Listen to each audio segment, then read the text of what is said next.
As the confetti fell onto the court, you were kind of sitting there on the ground. Can you share with us what was going through your mind, what you were doing as you were just sitting there? It looked like you were stretching a little. Yeah, I was just getting my breath back up underneath me after a hard-fought series versus one of the most well-coached teams I've played against in the postseason. One of the most respected teams I've played against, and obviously you guys know how much I love Mike Malone. He's incredible, and he's the reason why that team is so damn good.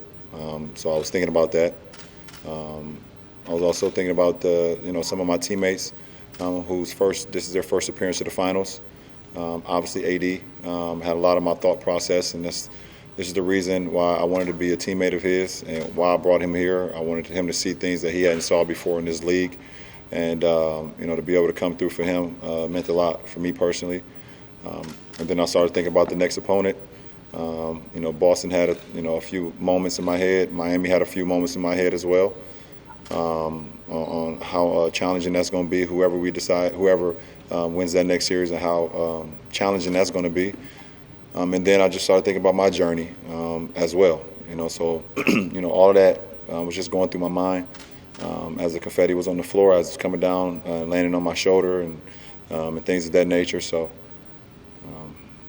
hopefully that was a good description. Hey, LeBron.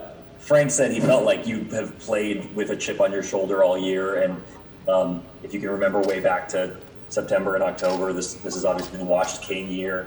What does it mean for you to have this moment after everything that you went through with your first year with the Lakers, and then also what does it mean to this team after every single obstacle that you guys kept hitting this season to still end up where you were trying to get all year?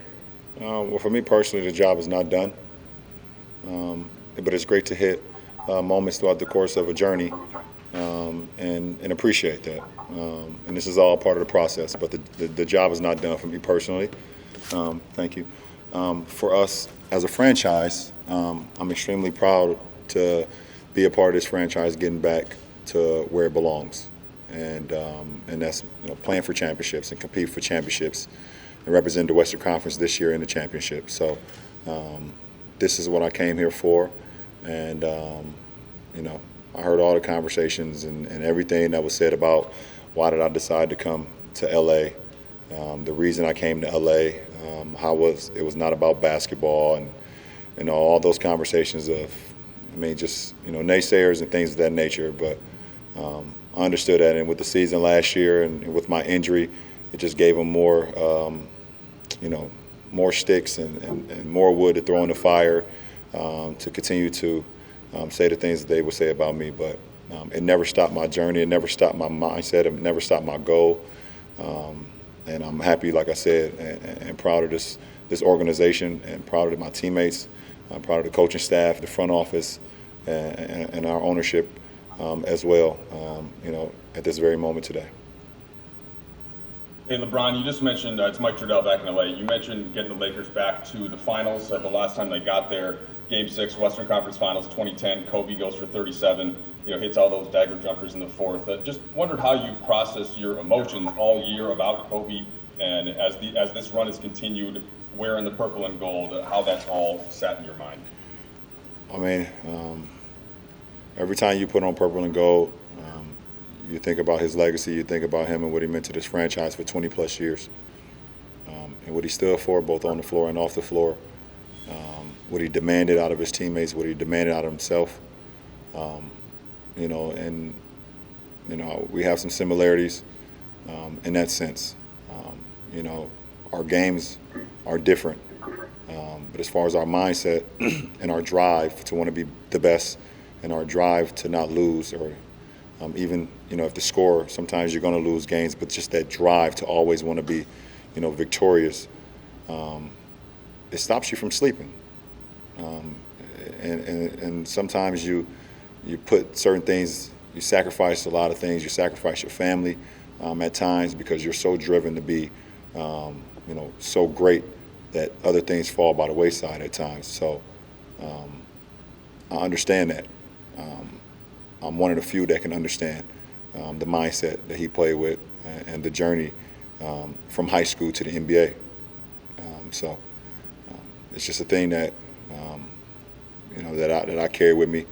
Like I said, every time I decide at one point in that locker room before the game when I throw that jersey on. Allie? All right, we'll go with Kyle. LeBron, obviously, you've done games like this a lot in your career, and you've had sequences like you had in the fourth quarter. But at where you're at in your career, at your age, do you find yourself maybe just savoring these moments more than when you were younger? I don't, unfortunately. I wish I did. They happen so fast, and my mind is still so locked in on the journey that it's hard for me to take in and appreciate what we just accomplished. It's just how I've always been, and I always say that when I'm done playing a game, hopefully I can, I'll look back on it and enjoy it. Then hopefully I will. Hopefully I can. Hopefully, because I don't think I enjoy it enough when I'm in it, because I'm so engulfed in the process until the final call. But I'm so damn proud of this team and where we are right now, up until this date. Dave McMenamin.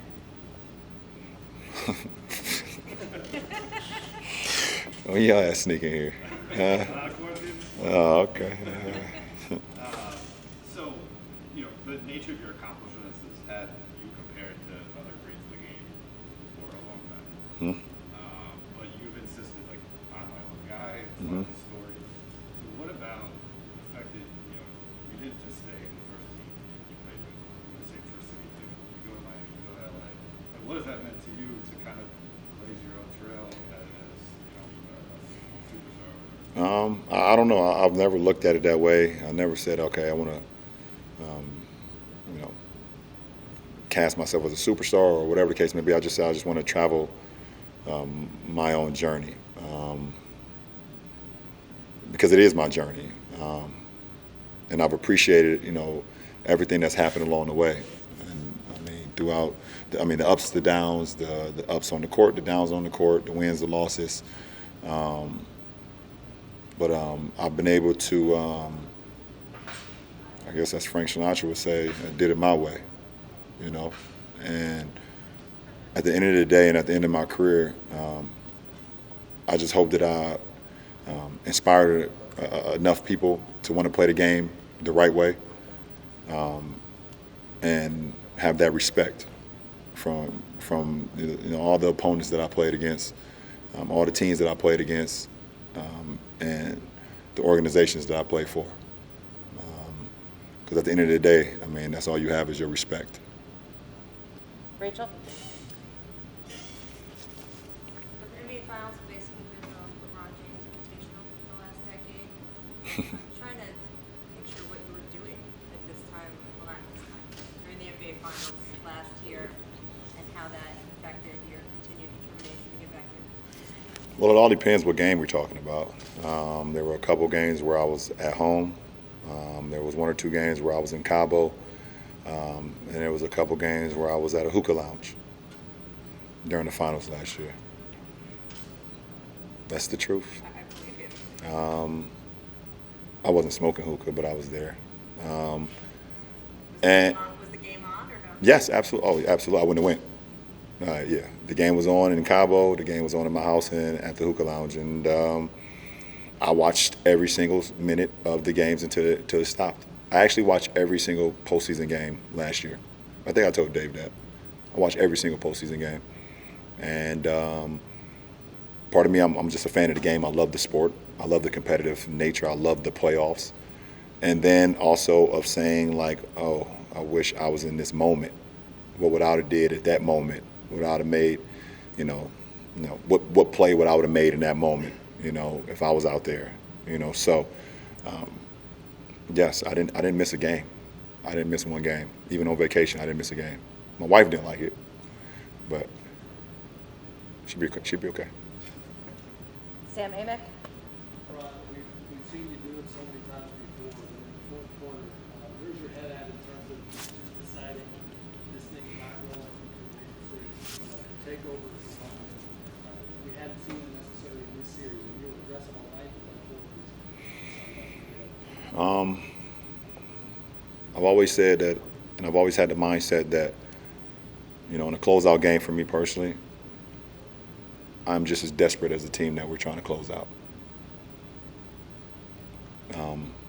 I don't want to play another game. And if we're in a position where we can win that game, that's just my mindset. Does it always go that route? No, because I don't believe I'm undefeated. I'm not undefeated in closeout games. But my mindset is that I do not, if we've played well enough and we're in the fourth quarter and we have a chance to win, I do not want to play another game. I mean, I would love the game, but I do not want to play another game. And that's always been my mindset. I want to be just as desperate as my opponent, just as desperate as the other team, the player that I'm lined up against, the coaching staff that's on the other side. It's just who I am. It's just the mindset I'm able to link into at that very moment. Dan? LeBron, you said that the very detailed answer to Tanya, that you thought briefly about AD and wanted to show him something you've never seen before. What has he meant to you this season? Obviously, you guys are very close. To go through this year with him, how have you needed him? I mean, I was, I guess it was a very, very, very, very long time ago when I was 27. Very, very long, like a long ass time ago when I was 27 in this league. And I just wanted to put myself kind of in his position, and have that what sometimes what I would be thinking at that age, and if I was with someone that was in their later stage of their career, and I don't want to ever kind of like, I don't want to let them down, and I'm not even talking on the floor, because there's things that you can't, sometimes they go in, they don't go in, but as far as like I want to say a role model, but someone that's like that holds myself to a higher standard as far as character. I don't want to let him down. And then it's funny because it's kind of rubbed off on me as well, because he don't want to let me down. I don't know. You've seen the movie Step Brothers before, right? Yes. But there it is. Are you Will Ferrell or? Yeah, I'm Will Ferrell for sure. I get on his nerves a lot, for sure. I go in and mess with his drums and everything when he's not watching. Yeah, that's me. I get on his nerves a lot. All right, and we have just the last couple questions, or a few questions with Tanisha. Last three, LJ. We're going to go BT first. Congrats, LeBron. Getting to the finals again. Appreciate it, B. My question is, you've been around Alex Caruso for the last 2 years. How has he grown, and how much resolve has he shown to be in this position right now? I think Alex Caruso is a true definition of when opportunity meets preparation. He's been preparing for this moment for a long time, and he just needed opportunity. And, Luke gave him opportunity last year, and now Coach Vogel and our coaching staff has given him opportunity on a bigger stage. And he's taken, he's just taken full aware of that and just full stride, and he's just gotten better and better. Every single minute he's on the floor, he's still learning. Every game is still a learning experience for him because he's so, new to the NBA. He played a lot of his minutes over the course of his early stages in the G League, and but the first time I saw him and seen him in some of our practices, it wasn't the sneaky athleticism. It was the way that he defended and how cerebral he played the game. And I gravitate towards players like that right away, because the game, everybody talk about the physical side and how high you can jump and how fast you can run and all those things, but the mental side is what gets you to the next level. And, I saw that from AC, and he continues to learn. He's just been great for us. Mark? And LeBron, your track record speaks for itself, and there's a lot of talented teammates. But given this was Frank's first year, what jumped out to you with how he managed everything, not just with the group, but all the different unique challenges this year? He's been great. It's been unbelievable. I mean, we've faced. It's been a crazy obstacle course for our franchise this whole year. I'm not going to sit here and give all the details, but everyone can go back and see just from the start of the season all the way up until now what we've went through as a team, and he's been able to manage it the whole time. You know, bringing in guys, losing guys. He's always been the anchor, and our coaching staff has been right behind him, and I can't say anything more than that. You know, and just happy to be on the floor, to kind of be his, coach on the floor, and just, command to my teammates the same message that he's given to me, and be an extension of his mind. And it's been great. Okay, last question, LJ. Melissa? Hey, LeBron, 2 questions. In the post-game ceremony, you said just how tough it is to get to the finals. You've now done that 9 times over the last 10 years. How have you been able to have that type of longevity and nearly unwavering success? And how did this ceremony feel with everything you've gone through this year, and then, of course, being without fans? I've taken care of my body. I've been available to my teammates. That's one. Sleep. I try to get as much sleep as I can. I think there's no better recovery than sleep. And then I've never cheated the game as well. I put so much work into my craft, so much work into the game. And I think you add on to the fact that I've played with some great teammates and some great coaching staffs. From T-Lou and his coaching staff to Eric Spoelstra, his coaching staff, and now this coaching staff with Frank Vogel. I'm blessed. I'm truly blessed, and they've all allowed me to be me. They've allowed me to go out and do the things that I do on the floor, use my mind, my play, and being able to command my teammates the way I do. And it's put me in position, to be able, like you said, to be in the finals 9 out of 10 years. To answer your second question, everything is different. It's 2020. Nothing feels the same. Everything is different. So the ceremony is different.